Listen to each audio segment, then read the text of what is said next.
Kaum muslimin rahimani wa rahimakumullah, masih berkaitan dengan masalah mahar, maka topik bahasan kita dalam kesempatan kali ini adalah teknik pembayaran atau penyerahan mahar.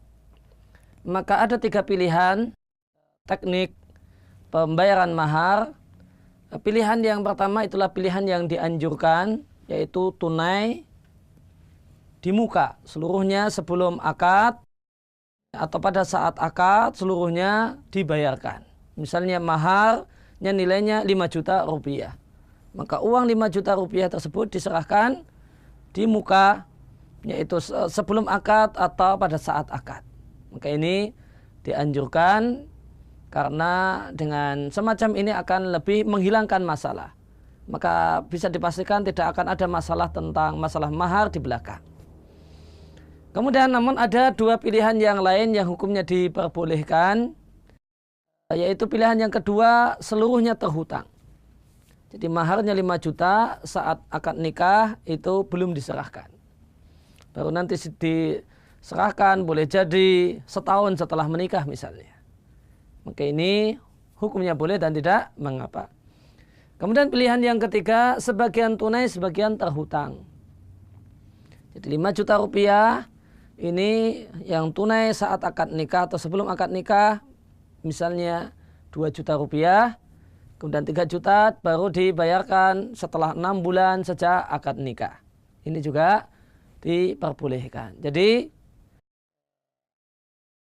mahar itu tidak harus diserahkan pada saat akad nikah atau sebelum akad nikah. Penyerahan mahar sebelum akad nikah atau pada saat akad nikah itu dianjurkan namun bukan sebuah kewajiban. Kemudian poin berikutnya yang ingin kita sampaikan adalah manakala saat akad nikah itu mahar tidak disebutkan. Berapa mahar yang akan diserahkan oleh seorang suami kepada istrinya. Bahkan belum ada kesepakatan. Bahkan belum ada pembicaraan.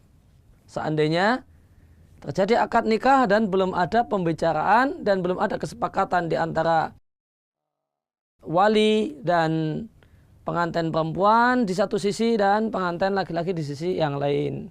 Namun akad nikah sudah berjalan. Sahkah akad nikahnya? Jawabannya sah. Kami sampaikan di papan tulis ada 3 poin. Poin yang pertama, akad nggak masalah. Ya, akad itu sah. Maka penyebutan besaran mahar dalam akad nikah itu anjuran dan bukan kewajiban. Bukan rukun sahnya akad nikah. Namun dianjurkan dalam akad nikah supaya tidak ada sengketa keributan di belakang hari. Lalu ketika mahar itu belum disebutkan, bahkan belum disepakati, solusinya gimana? Maka ada 2 solusi. Maka yang menjadi kewajiban pengantin laki-laki adalah menyerahkan mahar standar. Biasa dalam buku-buku fikih disebut dengan mahar mithl. Mahar standar untuk perempuan semisal perempuan yang dia nikahi. Maka perempuan semacam ini itu secara umum maharnya berapa? Tentu ini berbeda-beda dengan melihat background keluarga. Tentu mahar standar untuk anak orang kaya, anak pejabat, beda dengan anak orang biasa. Beda dengan anak orang miskin, dari keluarga yang miskin. Maka berapa besaran mahar standar, mahar untuk semisal perempuan yang dia nikahi. Itu yang menjadi kewajiban suami manakala tidak ada kesepakatan, belum ada rembuk, dan belum ada hasil yang final tentang besaran mahar, namun akad nikah sudah berlangsung tanpa menyebutkan besaran mahar. Nah, ini kewajiban pengantin laki-laki. Namun seandainya kemudian ada rembukan, ada kesepakatan, ada musyawarah, akhirnya kemudian disepakati mahar yang diberikan itu di bawah mahar standar, maka meskipun nilainya sangat kecil, maka itu tidak mengapa.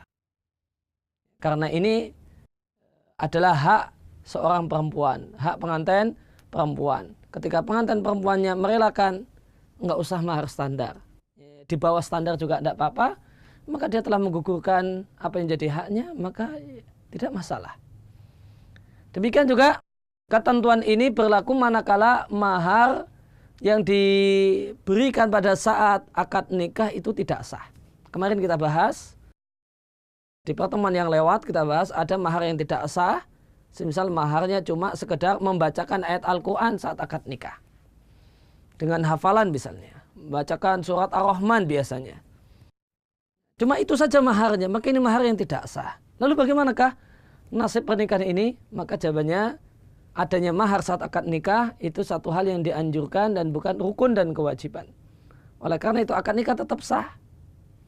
Dan laki-laki punya kewajiban untuk menyerahkan mahar pengganti karena yang tadi tidak sah dan tolak ukurnya adalah mahar mithl, mahar standar. Kecuali jika istrinya merelakan agar diberi mahar di bawah standar, maka itu adalah haknya untuk merelakan. Ya, demikian pembahasan tentang masalah teknis penyerahan mahar. Wassallallahu ala nabiyina Muhammadin wa ala alihi washabihi wasallam.